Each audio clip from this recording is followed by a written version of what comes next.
your brown sugar. I want some of your brown sugar. I want some of your brown sugar. Hello, beautiful people. Welcome back to my channel. This is Brownsugar Commentary, and I'm your girl, Kayla.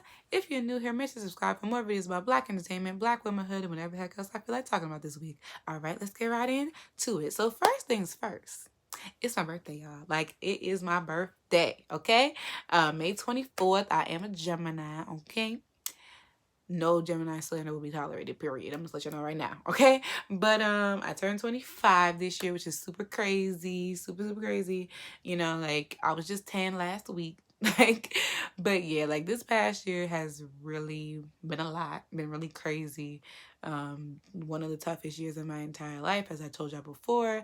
I lost my dad last year, so birthdays are a little bit tough for me now. But I can still say that I am blessed to be a whole quarter century, years old now, and I really cannot wait to see what this next, 25 plus years brings me. But yeah, feel free to leave all the birthday wishes in the comments below. Thank you. Okay, let's get really right into it. So today we're going to talk about our favorite topic on this channel. I mean, it's not really our favorite, but it's a topic that we talk about quite a bit. Okay, I have a whole playlist. That's how many times I talk about it. But we're going to talk about colorism, child. Because every time we try to leave colorism, pulling us back. Okay? Particularly with the two wonderful, beautiful, dark-skinned women, Ari Lenox and Issa Rae. So I'm going to talk about each of them individually, like what's been going on the Big Blue app and, how people been attacking both of them or whatever conversations that are happening surrounding these women, and we'll go on from there. So first, let's talk about Miss Issa Rae. I mean, who don't love some Issa, girl? I love me some Issa, like for real, for real. Like, this is a woman, like, I do not know her personally, but I love her like she was my big sister or something. Like, I love Issa down, honey, and I will defend her at any chance I get. Like, she really be making her content and minding her business and really representing for dark-skinned women when y'all know there's an agenda to erase dark-skinned women off of TV. So let's get right into it, right? So Issa recently, graced the cover of some magazine. I don't know the name at the time, right now, but she was in the cover of some magazine looking good. Okay, one thing about Issa, she gonna look good on a magazine cover. Okay, she'll look good, period. But you know what I mean? Like that image of her on the Essence cover a couple years back, with the white little tie, like the little white tie wrap on her head, and then like the white dress she have on.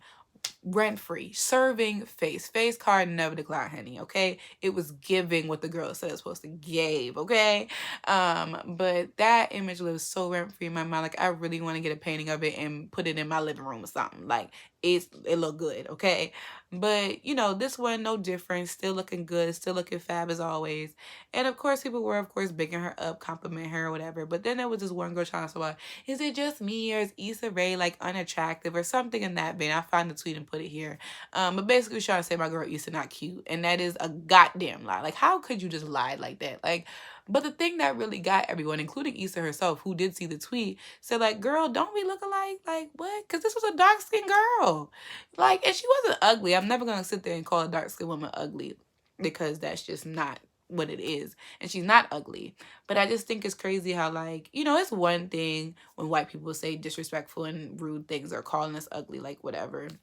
It's another thing when even black men do it, because a lot of black men love to just take pride in calling dark-skinned women ugly. And even when light-skinned women call us ugly or call us haters or call us bullies, whatever. If it don't apply, let it fly, but you know what I'm talking about. But when it's your own, like another dark-skinned woman calling you ugly, that hit different. That hit you right here.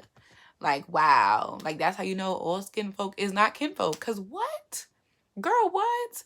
Like, what did you gain from doing that? Like, and it's like only when it comes to dark-skinned women, y'all feel the need to talk about if you think she attractive, if you think she pretty. She not as pretty as y'all make her out to be. Stop boosting her. And it's like, so white women get boosted all day, every day. Light-skinned women get boosted all day, every day. But God forbid a dark-skinned woman gets a moment. Like, what? And it's even like, I was just watching as told by Kenya's Patreon, whatever. And she was talking about the little white girl from Euphoria, a little blonde girl. I think her name is Sydney Sweeney. And somebody must have said that she was ugly, and she, she found out about it and she cried and she went on live or whatever. And people jumped to her defense, like literally leaped to her defense. And, defended this girl, even sending death threats to the girl who said it originally. I'm like, all right now, y'all always gotta take it too goddamn far. Like, but it's crazy because it's crazy how people can empathize with this girl who is white and blonde and has blue eyes and is rich. Not saying she's not entitled to her feelings. She's have every right to be offended if somebody calls her ugly. But I'm saying it's so crazy to see that this girl who's literally the epitome of beauty, right? And has everything, could be called ugly, and everyday people like you and me could sit there and defend her and be like, why would you call her ugly? But like I said, why can't someone like Issa get the same? Or like I said, everyday black people black women that y'all memify every day of the week, or like I said, who come out and say, that they face colorism when they deal with stuff. Y'all always like, shut up, darky. Like, it's like, what? But y'all want to talk about be a nicer human and stuff like that? Like, shut up. You don't care. You do not care. It's like, so long, like, dark skin women are supposed to shut up and take it because it's just jokes. But like I said, if it was a white woman, like I said, if somebody called Taylor Swift ugly right now, every white woman is going to come and leap to her defense. But like I said, if it was another dark skinned woman, let's say it's someone like random, like a Cash Doll. If somebody called Cash Doll ugly right now, yes, there'll be a handful of us that's gonna come defend the good sis, but there will be a fraction of people like, yeah, she is ugly. You right. See nothing wrong with it, and that's the freaking problem. Like, it is. But that was just disgusting. Like, that girl really need to get it together. Like I said, it needs to not, every time somebody talk crap about a dark skin woman, we need to have the same energy and shut it down. Every time a dark skin woman, every time a fat black woman, whoever don't fit in the mold, a girl with, like I said, Afrocentric features, a girl with, 4C hair, anytime there is some bullying afoot, we need to sniff it out and shut it the frick down. Like, seriously. Just like how white women do it for each other, we need to have that same energy. Like, seriously. This gotta stop. I don't care if it's Easter today, it's gonna be another girl tomorrow. Like I said, anytime it's a dark skin woman, if she is feeling herself a little bit, y'all gotta just stomp the light out of her. Like, it's ridiculous. Cause it's the same thing when it was JT a couple months ago. Like, well, y'all really think JT cute? Yes, we do. Yes, we do. Now what? Like, shut up. Like, the moment you get the Twitter fingers and talk about, I think so and so, like, as if they would even sneeze on you. Shut up. Like, and then to go even further, so like it's been recently discovered that when Issa was pitching her hit show Insecure, one of the like network executives must have suggested that Miss Lauren London be the star of the show instead of Issa. And I'm like, what? Like, really? What? And like, yeah, y'all could probably argue that she was the bigger star and maybe that's why they suggest. No, they didn't. Because they didn't even try to say a girl that remotely looked like Issa. Like, Issa Rae and Lauren London look nothing alike. Like, at all. Nothing alike. And yes, Lauren's a pretty girl. She a decent actress. No shade, no tea. She decent. But no. No. Like, the way I would never watch that show, like, the whole reason why I have HBO Max is because of Insecure. Like, not even the free trial, child. Like, no. Like, and then, like, but yeah, so I'm just like, but what's crazy? Because people were trying to say like, oh, that's not why Lauren didn't had beef with Issa, was because Issa must have said something like rude about her, like referring to her as maybe like Nipsey Hussle's baby mother or girlfriend or something like that, and that's why they really like. Either way, beef aside, the real conversation to be had here is like how many, like, Issa was lucky because she said no to the Lauren London thing and still got to have a show and star in said show. But there are probably plenty of black women who pitch shows all day long, dark skinned women who pitch shows all day long, and they suggest a light skinned lead and they say no, and then they get the boot. Like, no. Or they do get the show, but they do get replaced. And it's like, so like imagine the millions of Hollywood stories that are like that. So yes, it's a win because Issa was able to get the show in the end, and like thank God, because like I said, Insecure is really one of the best black shows out there. And I think, like I said, part of the reason what makes Insecure so great was because Issa literally shown that Black girls can be insecure, Black girls can be awkward, because prior to this point, it was kind of like Black women were kind of shown like one or two ways. Like, either she's like this woman that has it all together, like type of vibe, like, like she's an all-American type of girl, like a Laura Winslow, Ashley Banks, Moesha type, where she's pretty, she's smart, she's the class president, or she a cheerleader, she gets boyfriend, she has a lot of friends type of thing, or she like bougie, like a Whitley or a Hillary Banks type of person, where she's rich, she's pretty, she's a fashionista, that type of deal, or like, like just normal. But like, to find that the character that's in that awkward in between type of thing, like I said, showing vulnerability and showing awkwardness, like that was something that we really didn't see on TV. And like I said, to see a girl that looked like Issa in 14, 15 was so refreshing, because even to this day, dark-skinned women are very rarely seen as the star of our own stories, not in a stereotypical, whatever type of way.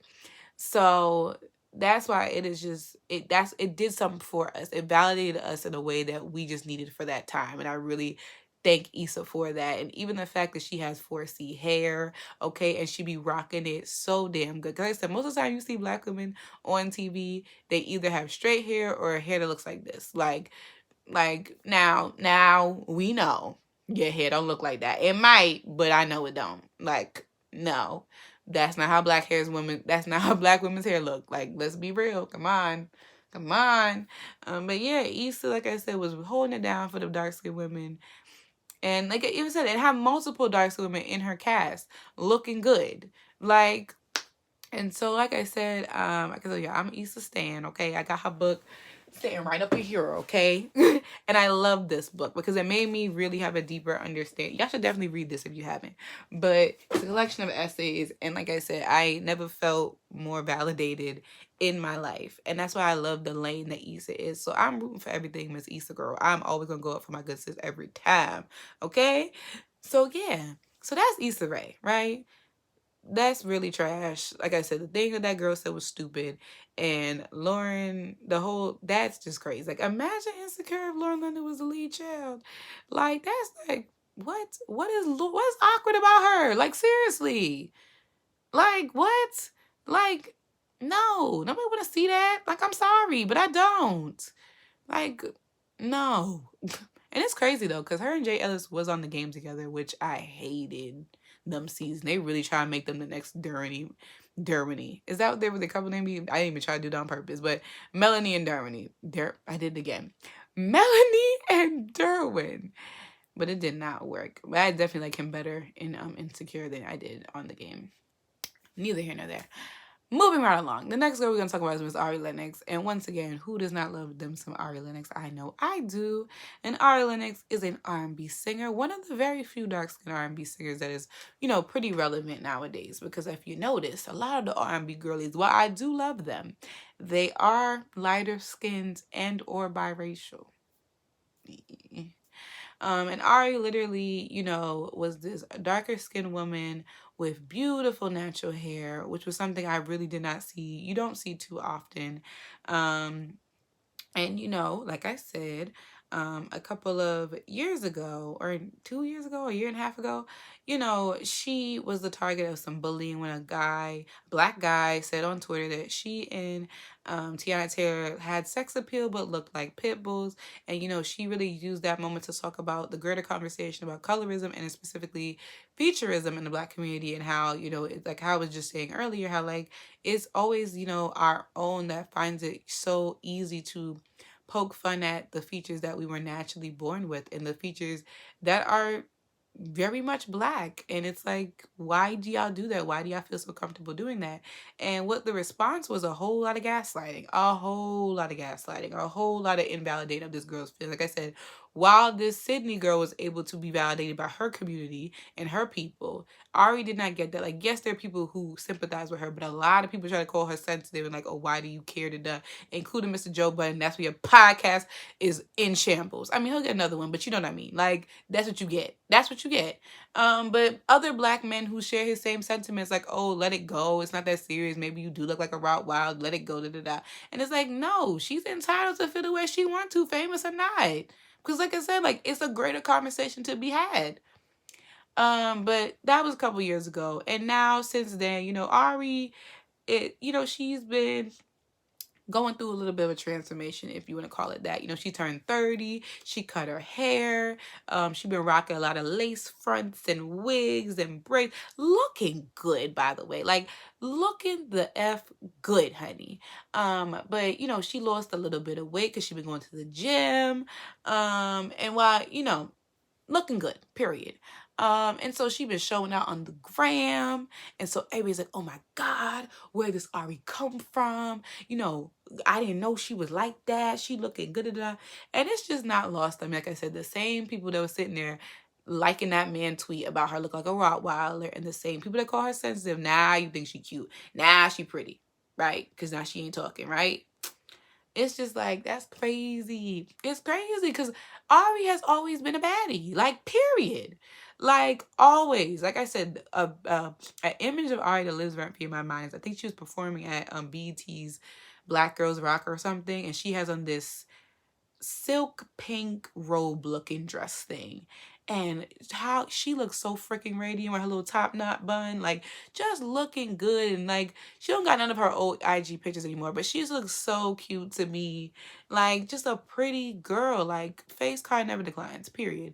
But it's like, it's crazy that, like I said, it took her to put on a lace front and get oiled up and wear a bikini for you to find, like, oh, she's so pretty now. Like, really? Not to be that person, but I'm gonna be that person because I'm like, eh. But then there's also the matter of people trying to come at her like, oh, you done changed, oh, the industry is changing you, or, you know, trying to comfort her in that way. And it's like, you know, she came out and said basically, like, that's not what it is. You know, I've always tried to advocate for Black women loving themselves and the skin that they're in. But, you know, like, I'm having a bit of a transformation myself. And, like, I was fortunate enough to watch, you know, her live, like, a couple hours ago, where she further explained herself. And she was saying, like, you know, growing up, she never really felt really feminine. She never really felt like she could be like a it girl. Like, you know, you're young, you see like older girls, like, oh my God, I can't wait to be like that, or I wish I could be like her, whatever. And she's like, you know, finally she can do that. And she's like, you know, even like in the past year, and I can definitely relate to her with this, like, you know, we've been really bumming it, you know, like just wearing like whatever, sweatpants, leggings, whatever. And that really like brings down your mood and your self-esteem. Like I said, I can speak for myself. Like in the past year, you know, I really didn't dress up like that, especially if I wasn't, because we wasn't going nowhere. We was inside. But I learned recently that me just putting on like a nice outfit, even if it's just to sit in my living room, makes me feel a whole lot better. It makes me like boost my confidence. So I can definitely understand how she feels. Like, who don't love getting their hair and nails done? Like, come on. And you know, like I said, she cut her hair, so she growing it out. She trying different protective styles. Ain't nothing wrong with that. And she been hinting at, like, she been trying to wear a lace front for the past year. Don't remember that video that went viral with her on live trying to wear that lace front? And Snoop Dogg trying to comfort her, talking out the side of his neck, not realizing that the girl has been natural her whole life. Like, but neither here nor there. My point is, Ari is entitled to wear a lace front, even if it's not for protective. If she just want to wear a freaking lace front, she could wear a goddamn lace front. She want to wear her hair natural. If she want to be bald, that is her freaking prerogative. Why should she have to explain herself? And like I said, you know, like I said, it took her to lose a little bit of weight. Like I said, she was never really like fat to begin with. Nothing, like, you know what I'm saying? Like, wasn't really that fat to begin with. And, but it took her to lose a little water weight. And, you know, like I said, wear some lace fronts and show a little bit more skin for you to finally be like, oh, she's sexy, she beautiful. Like, stop it. I want y'all to really check yourselves and check within yourselves and wonder, why does it take so much for y'all to finally recognize how beautiful dark-skinned women are? Like, for real. And like I said, too many times people find it to be comfortable to talk crazy about dark-skinned women, to talk crazy about Black women, and no one says anything about it. Everybody thinks like it's just jokes or let it go or whatever. Like, no, it's time we finally like really rally behind each other and stop bringing each other down and stop with the hatefulness, like I said, not just famous women, everyday women. Y'all want to talk about protect Black women all year when it was Breonna Taylor, but it is not just Black women who are dead. Do it to people in everyday life. Your friends, your sisters, your aunties, your cousins, your mom and them. Like, seriously, it's time for us. Like, just compliment a Black woman for no reason. Do it right now. Like, go on your IG, the first Black woman you see. Be like, go sis. Like, seriously. Because we need it, honestly. We really do. And I'm really tired of seeing foolishness like that on my timeline. Like, seriously. Before you think to say, I don't think such a, like, just don't. Just don't. Follow Bryson Tiller advice. Don't. Because it's not doing anything. But yeah. That's all I got to say about that. Let me know your thoughts in the comments. And I will definitely see y'all in my next video. Peace out, y'all.